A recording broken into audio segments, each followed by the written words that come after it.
Un saludo para todos los seguidores y lectores de quienique.com que se conectan con nosotros hoy en una nueva entrevista para conversar precisamente sobre lo que está sucediendo en Venezuela en vísperas de la posición presidencial que será mañana, viernes 10 de enero, y para ello tenemos un invitado experto que es Jean Basset, quien es director del Grupo de Estudios de la Democracia de la Facultad de Estudios Internacionales, Políticos y Urbanos de la Universidad del Rosario. Bienvenido, Jean, a esta entrevista con quienique.com. Buenos días, gracias por la invitación. Profesor, precisamente, y me encantaría arrancar esta entrevista preguntándole cómo valora usted el contexto político actual de Venezuela, digamos, de cara a este importante evento, especialmente con las acciones que han estado sucediendo o tomando Nicolás Maduro por un lado y la reciente también gira internacional que ha llevado a cabo Edmundo González. Bueno, es un contexto extremadamente tenso, evidentemente, después de estas elecciones que no terminaron como el régimen pensaba, de cierto modo. El régimen pensaba que tenía el apoyo de la mayoría de la población y que podía utilizarlo, pues hemos visto que no fue así. La tentativa burdo de fraude finalmente deja un poco el rey al desnudo, ¿no? Se ha visto muy claramente con estas elecciones, por más que no lo reconozca el régimen, que el régimen no tiene el apoyo de la mayoría de la población y que una mayoría muy consecuente de los venezolanos apoyó al candidato de la oposición. Y entonces, pues el régimen ha tenido que acudir a artimañas y a la represión, a una represión dura, para no reconocer esos resultados finalmente y para llevar a su posesión que está previsto para mañana. Entonces, pero entonces al precio de finalmente una crisis de legitimidad, porque hoy día ni siquiera los propios chavistas creen en los resultados que supuestamente habrían dado la victoria a Nicolás Maduro. Y en ese sentido, digamos, ¿cuál es digamos, de lo que mencionaba, qué factores internos y externos van a influir más en la jornada de posesión presidencial de mañana? ¿Usted cree que incluso con la presencia de algunos expresidentes latinoamericanos, como Andrés Pastrana en el caso de Colombia, o también en el caso de Fox y Calderón en México, Edmundo logre, digamos, doblegar el régimen de Nicolás Maduro y logre llegar, digamos, a esta posesión? Pues es muy complicado porque internamente el régimen tiene el apoyo de las Fuerzas Armadas. Básicamente es un régimen de facto a partir de mañana, y que se sustenta sobre las fuerzas militares, pero unas fuerzas militares cuyo apoyo se ha encargado de asegurar a través de una mezcla de presiones y de favores, digamos, de la inclusión de los principales dirigentes de las Fuerzas Armadas en el entramado del poder. Y mientras el régimen tenga este apoyo de las Fuerzas Armadas, pues se va a mantener de facto, ¿no? Y es muy difícil para la oposición, que no tiene la fuerza de las armas, imponerse en este sentido. Es un régimen que no tiene legitimidad democrática, que en este sentido es débil, no tiene el apoyo de su población, está absolutamente claro, pero sigue sustentándose sobre la fuerza.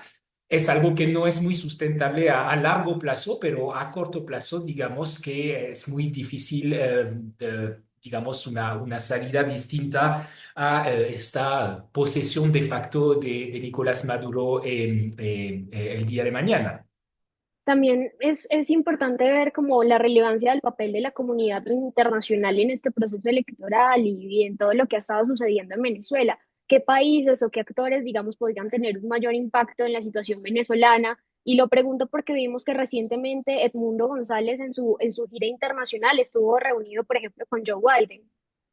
Bueno, es difícil hablar de una comunidad internacional a estas alturas, ¿no? Lo que hace que Nicolás Maduro puede sustentarse de todos modos es que también tiene el apoyo de una serie de países que pesan a nivel internacional, que no son democracias, como Rusia, como China y otros países que sustentan el régimen de cierto modo por razones comerciales, porque siguen comerciando con el régimen.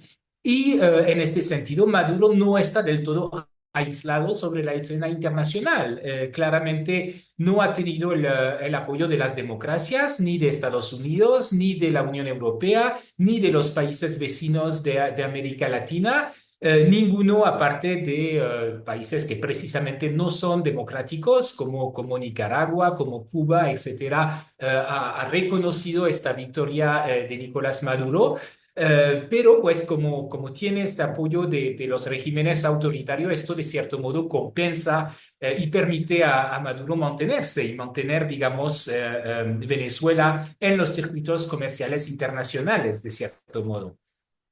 Jean, por otro lado, está el tema de incluso que el Papa Francisco pidió buscar una salida a esta disputa política y pidió que se respetaran los derechos humanos de los venezolanos. ¿Usted cómo cree que debería asumirse esta crisis de derechos humanos que viven los venezolanos y qué se puede hacer, digamos, desde el ámbito internacional? ¿Qué se puede hacer, digamos, desde otras organizaciones? Incluso pues la Corte Interamericana de Derechos Humanos se ha pronunciado, pero no ha pasado, digamos, nada que pueda llevar a una acción concreta que proteja pues los derechos de los ciudadanos venezolanos.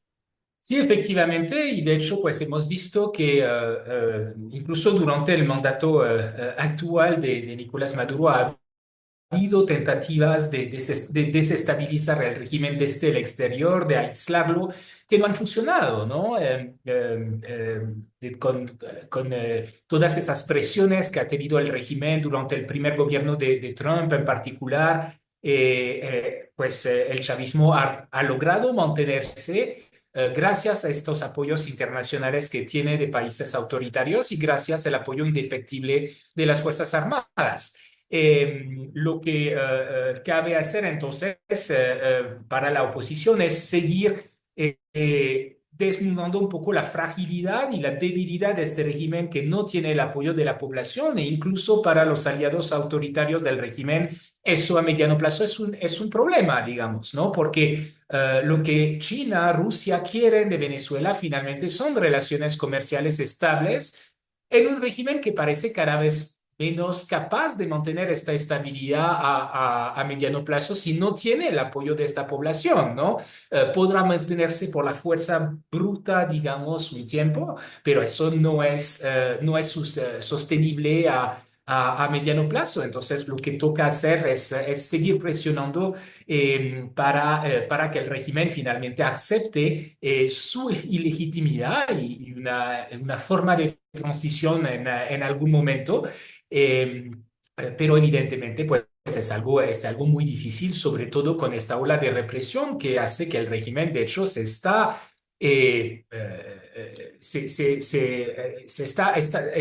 responsabilizando de delitos que podrían ser sancionados por el derecho internacional y esto pues también hace que una salida sea complicada.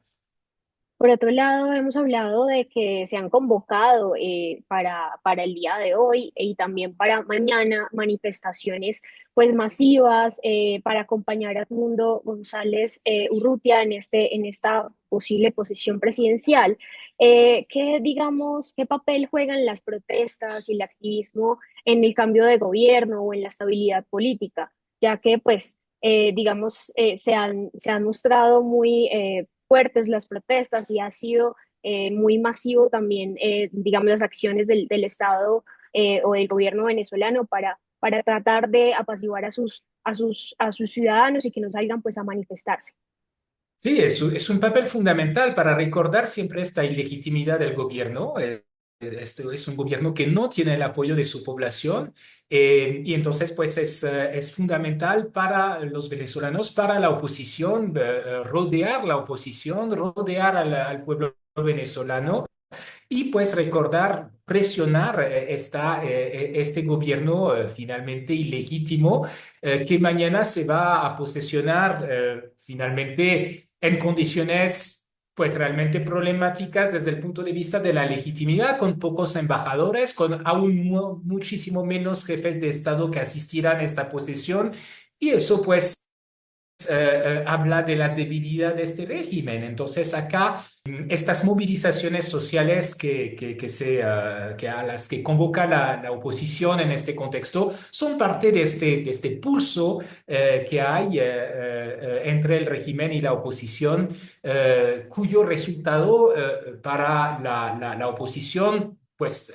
debería ser o buscan que sea una debilitación aún más clara de este régimen que está de cierto modo un poco asediado, ¿no? Profesor, imaginándonos otros escenarios, ¿cree que en el caso de que Edmundo González llegara a la presidencia, esto se traduzca en un cambio real, digamos, en la estructura política de Venezuela? ¿O cree que simplemente va a seguir, digamos, que no van a haber cambios como estructurales y claros en las políticas, pues, públicas y las necesidades de los ciudadanos venezolanos? Entonces, pues es un escenario que se había barajado en el momento antes de las elecciones, cuando había un diálogo entre el régimen y la oposición.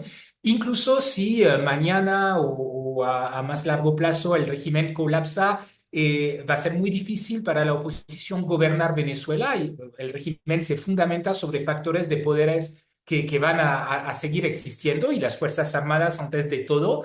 Entonces, cualquier transición que tenga lugar en Venezuela tendrá que ser hasta cierto punto una transición pactada, ¿no? Negociada, un poco como lo habían sido las transiciones democráticas de América Latina en los años 80 y 90 del siglo pasado. Habrá seguramente que hacer acuerdos, que buscar formas de dar garantía a los distintos actores para que el país sea gobernable en un eventual escenario post-chavista. Profesor, y por otro lado también es como se ha visto que en Venezuela hemos tenido mucha polarización, que el país ha vivido ha sufrido en los últimos años o ha experimentado una polarización política muy fuerte. ¿Cómo cree que este enfrentamiento pues entre Maduro y González podría afectar aún más la cohesión social y política, digamos, dentro del país? Además, por, digamos, todos los arrestos y todas las acciones digamos, de represión que se han ido escalando cada vez más.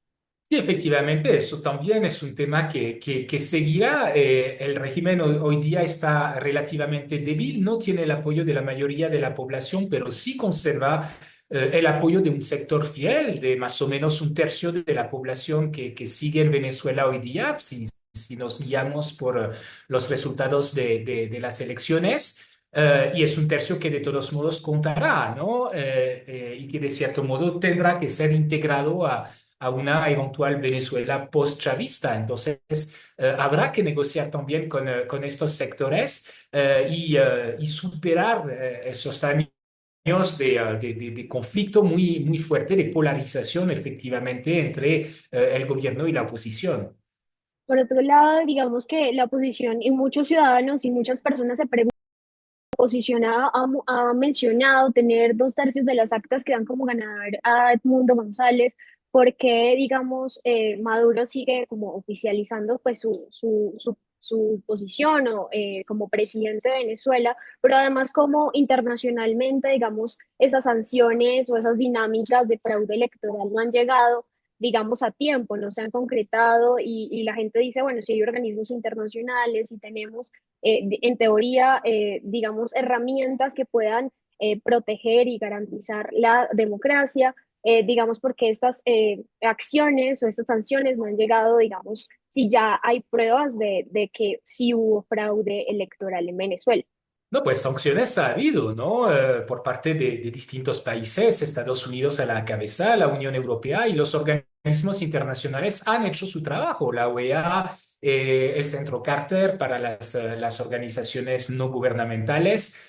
Ha habido un seguimiento a estas elecciones y estas elecciones claramente han sido consideradas explícitamente como fraudulentas, ¿no? Se ha reconocido por parte de los organismos internacionales los resultados que han sido presentados por la oposición y digamos que básicamente pues todo el mundo hoy día, hasta el mismo régimen, de cierto modo, no cree en los resultados que anunciaron, ¿no? Es decir, las organizaciones internacionales han hecho el trabajo, ha habido sanciones por parte de ciertos países de la comunidad internacional, pero como lo decíamos ahorita, el problema es más bien que hoy día no hay realmente una comunidad internacional, hay países finalmente que están al margen claramente del derecho internacional y que no lo reconocen, digamos, como una herramienta legítima. E incluso hoy día con la perspectiva de la administración Trump en Estados Unidos y su rechazo al multilateralismo, podemos pensar que esto se va a reforzar. Entonces, en realidad, lo que tenemos hoy día es que cada vez más tenemos un escenario internacional de divisiones, de poca efectividad de este derecho internacional y de deslegitimización, perdón, del derecho internacional y del multilateralismo. Entonces, esto evidentemente es un escenario que Nicolás Maduro utiliza a su favor.